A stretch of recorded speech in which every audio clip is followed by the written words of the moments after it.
Hello, Frugal Force. Once again, this is Captain Frugal reporting for duty, and today, I had this article pop up in my feed for my watch list for odds and ends, and this was from Vanity Fair here, and it says, Brie Larson wants Marvel to move faster on LGBTQ representation. And then, again, in quotes here, I can't at the end of the day go to sleep at night if I didn't do everything that I possibly could. And this article is written by Johanna Testa. It's released April 26th, 2019 at 8:27 p.m., so it's not very old here.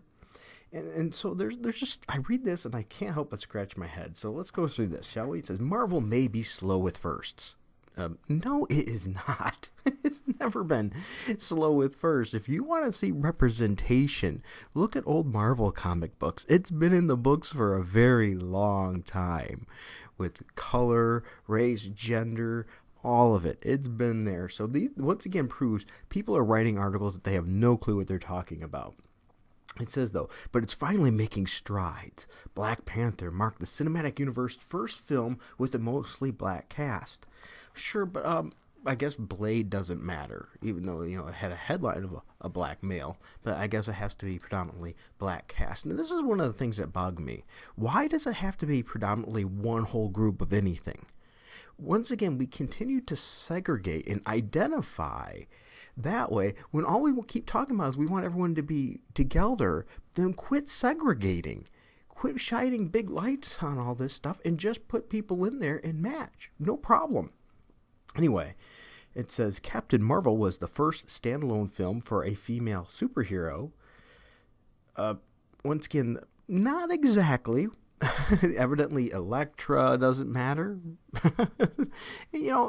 And a lot of other women could be considered superheroes, but I guess they consider the Marvel Universe, and I guess they don't consider Elektra part of the Marvel Universe. Okay. Because, she was before the big launch of everything. Okay, fine. It says, now Larson would like Marvel Brass to broaden its inclusionary palette as a faster clip, including but not limited to having superheroes who are part of the LGBTQIA community. In an interview with Variety's Mark Malkin, once again, probably needs some editing here because they didn't put a space in, Larson said, it broke her heart to hear the interviewer say that when he was growing up, he did not think there would ever be a gay superhero on the big screen. First of all, when growing up, I think of childhood. And I don't know about you, I've never seen a child that worried about that. Ever. I call shenanigans here. I call this parents pushing things down to their kids and taking from that. Because I can tell you, my kids don't look at any kid differently whatsoever. They consider them kids. For example, my son, he can meet somebody at a McDonald's playground and within 2 minutes, doesn't matter their size, color, shape, they're friends. This is an adult issue, not a child issue. All right. So anyway, never thought there'd be one on the big screen. In quotes, that breaks my heart to hear that because there's no reason, Larson replied. I don't understand how you could think that a certain type of person isn't allowed to be a superhero. So to me, it's like, we got to move faster. But I'm always wanting to move faster with this stuff. Now, first of all, nobody said a person isn't allowed to be a superhero. Once again, we've had superheroes of all sizes, all genders, all religions, just about. This has been massive. So why the sudden fixation and the blanketing out of the past? Let me explain something here. Usually movies have to appeal to the masses, right? So how come everything right now has to be LGBTQ plus or whatever? When really, some of the numbers say a record 4.5% of American adults identify as lesbian, gay, or bisexual right now. 4.5%. So why do we need 100% in all the television shows? You watch CW shows and things. You would think that 50% of the population is gay. Even, I'm sorry, but that just doesn't pan out. So that means really we should see 4 or 5 people per 100 are that way. But yet, if you watch those shows, you would assume it's massive more. So here's the thing. If it really wanted to be equality and things, then their sexuality should mean as much as it does to a hetero person. Nobody cares. It shouldn't be a big issue. But they make it out to be an issue. They create the problem out of something that's really not there. Continues to say Larson has openly advocated for more inclusion in the film industry at large in the last few years, calling out the lack of diversity in film criticism and speaking freely about how she feels with the industry egregious wage gap. Now, there's another couple issues. One, remember, she's really more anti-white male, if anything, if you can tell. But there we are, the wage gap. Once again, showing these people have no clue what it's really going on. The wage gap doesn't exist. Okay, the wage gap is based on a average total, which average can be very misleading because if people aren't interested in a certain type of job, they're not going to get that kind of job. And they're starting to push more to try to get more women introduced into the STEM programs and things like that and get them interested so they will get those jobs that pay more.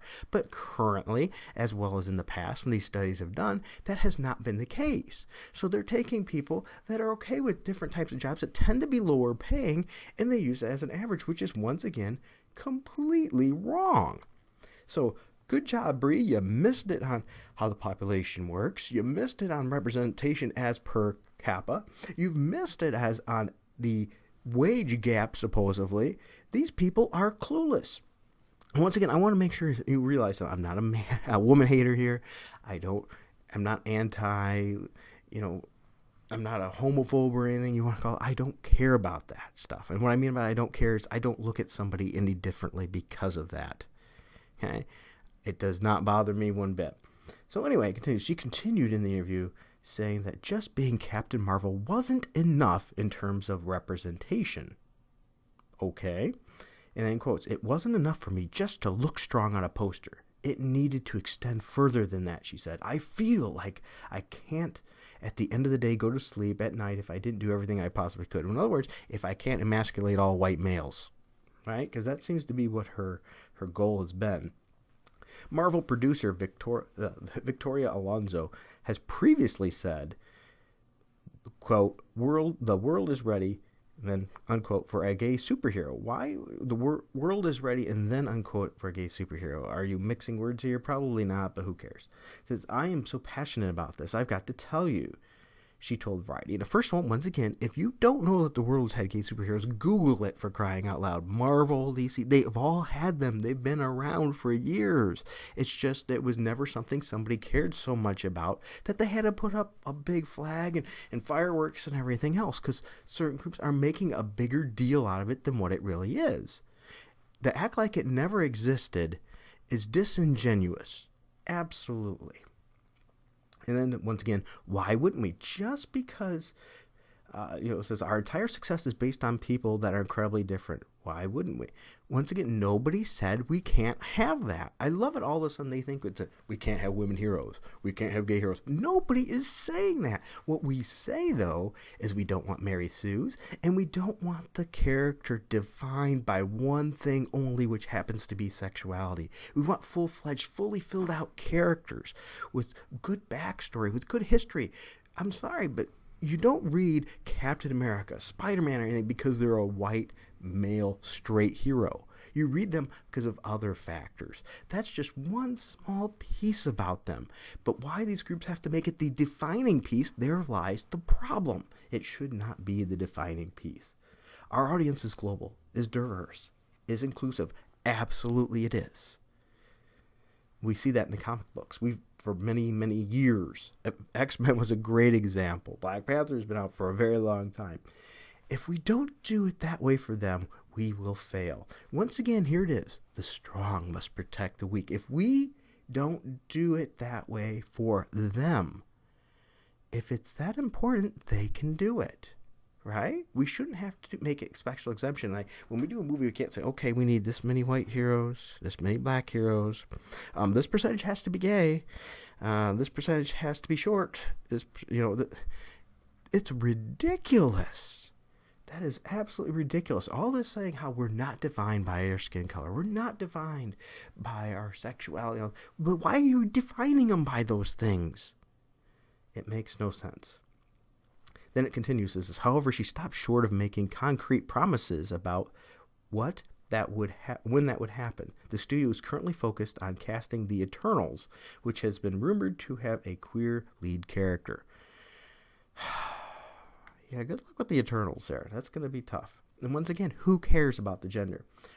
For now, Avengers Endgame is home to the first openly gay character in the Marvel Cinematic Universe, though not in the way you might think. Click here for spoilers as a spoiler, click there.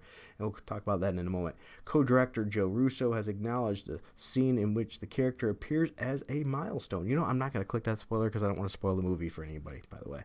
And said that indicates a more diverse road for the Marvel as a studio as it moves into the next phase. Representation is really important, he told Deadline. Now, here's my kicker here. If you are only focused on representation and inclusion, and you're not focused on the story, these movies will continue to go downhill, just like we've seen in the comics. And that's the fear right now I think a lot of people have, is that the new direction of the MCU, they got everybody riled up, everybody interested with the current phases, and now they're going to pull the comic book agenda that they did, and they're going to drive everybody away, and then they're all going to call everybody homophobes and everything else, which is not the truth. It's because the stories suck, because they focused on stories second and inclusion first. We need a good story. The characters need to fit that story. They shouldn't have to be changed, modified, everything to fit that story. Do you want gay characters in there? Sure, no problem. Different colors? Sure, no problem. Different religions? Sure, no problem. Let's have that inclusion there. But let's not do it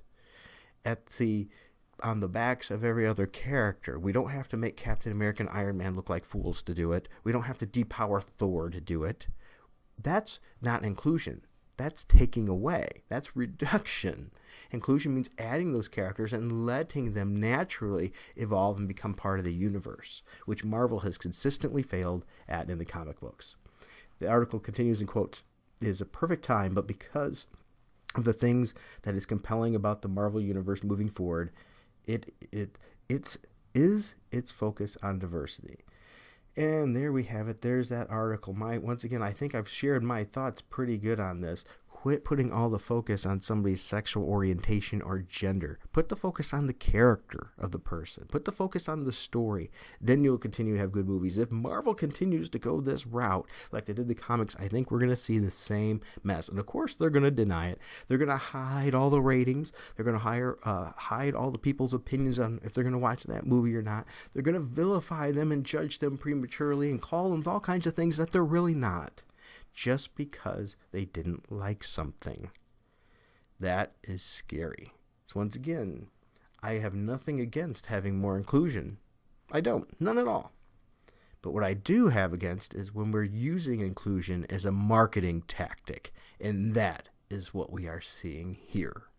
All right, folks, that's my views, not yours. I'd love to see your views in the comment section. Please let me know. And if you like this video, please be sure to hit like, subscribe, and hit that notifications bell if you don't mind. I would greatly appreciate it. Also, if you want to help the channel, we have a Patreon link down below where you can join as little as $1 a month. As well, if you want just a one-time help out, you can go to the Streamlabs link there, which lets you donate straight that way as well. But members of the Frugal Force in the Patreon do get special Frugal Force only videos, special letters. You get updates on my comic book when they come, as well as get entered in giveaways. And by the way, I've just got over 100 alternate comic books, so I'm going to be giving away a lot more comic books soon here. And I hope that maybe you'll be part of that to get some of them too. And I would love to hear your views. And until next time, keep it frugal.